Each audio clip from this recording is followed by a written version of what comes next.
Praise the Lord. Sa nagapamalandong ako sa ngambahanon, the Lord has placed in my heart to sing a full orchestra, singing and accompanying our choir. So kung may mga hiyas diri sa aton, no, kalantaw ko lingko si Day Katya kung nagawuyat sang iya violin. No? Kagangiban diri nga may mga hiyas sa pagtukar, siguro this is now the time for us to offer that talent to the Lord. Amen? Praise the Lord, praise the Lord. Karong nga aga, padayon kita nga magapamalandong sang aton nga topiko kag tasudo gihapon ang impress ang Ginoo sa tagipusoon sa inyo alagad with that theme, inventory and anticipation in the kingdom. Kag ang bahin sang kasulatan nga ginbasa sa aton. Maga-challenge sa aton nga revisit once again that portion of the Word of God that will lead us to study or restudy the essentials in the life and ministry of the church using the example of the early church. Ang tuyo naton sini nga pagpamalandong amo ang paglantaw sang aton presente nga pagkabuhi subong iglesia sa kabilugan kag paglantaw man sang aton kaugalingon. Kun bala ang kaundan sa mga dinalan nga ginbasa wala lamang madugay, makita ini sa aton kabuhi kag sa kabuhi sang iglesia in the church corporately. Kag abgod nga masabat naton ining palamangkutanon, ang palamangkutanon nga nagasling how far we have gone along this kind of life that the early church have compared to what we have right now.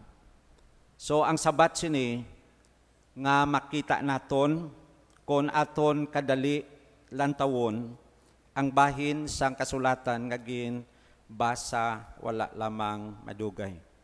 If we have a quick glance and to make some observations in the whole chapter 1 and chapter 2 of the book of Acts, specifically in chapter 2 from verse 21 up to verse 47, duwa diri ka importanteng butang ang makita naton.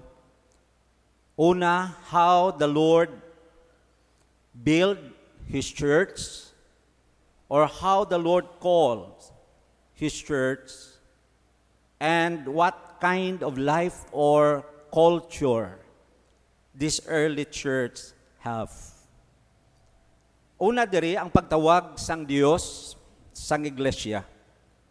Kung maghambal kita siniti, very elementary teaching about the definition of the word church, nga ang iya sini Griego nga pululungon ecclesia, nga ang kahulugan sini sa English nga paghangop, called out from.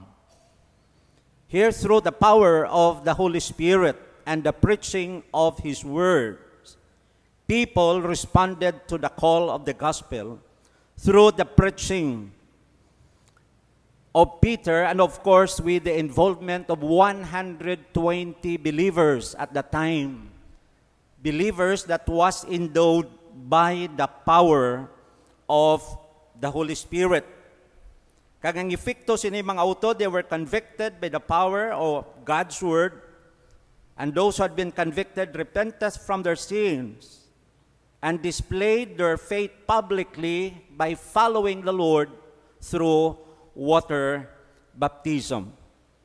Amo ini ang paagi sa Dios sa pagtawag o pagbalay niya sang iya iglesia.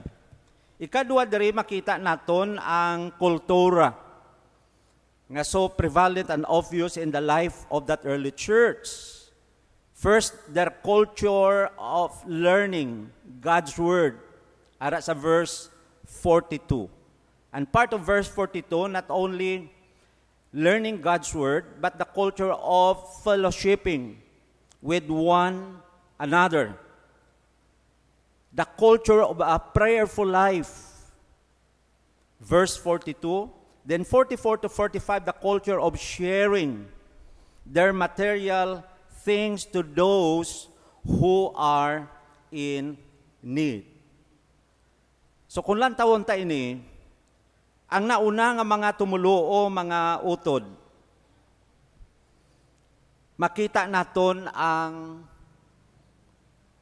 ila paghigugma sa pulong sang aton Dios. Verse 42. They devoted themselves to the apostles' doctrine. Makita diri ang ila desire, ang ila pagpaninguha, ang ila entusiasmo sa pagpatubo sang ila Christian life by feeding their souls, their spirit by the Word of God.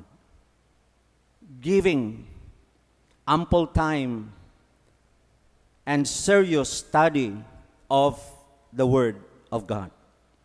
Ang ikaduwa diri, their devotion in fellowshipping with one another, verse 44 and 46, all the believers were together.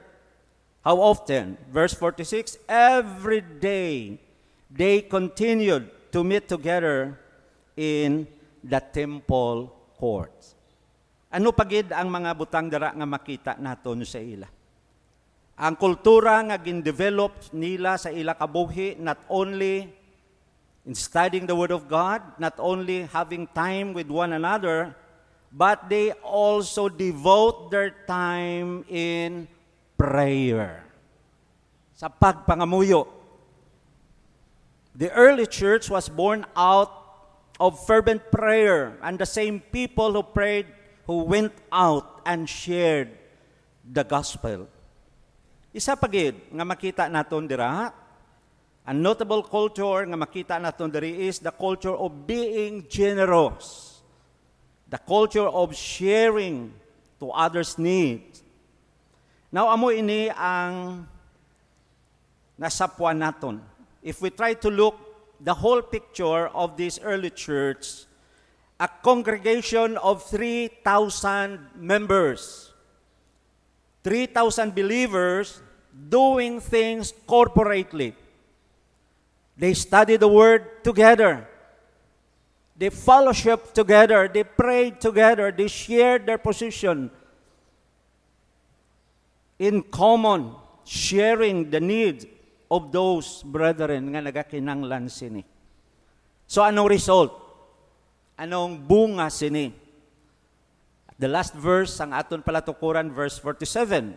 Siling dira, praising God and enjoying the favor of all the people. Take note, and the Lord added to their members daily those who were being saved. And the Lord added to them every day, daily, those who were being saved.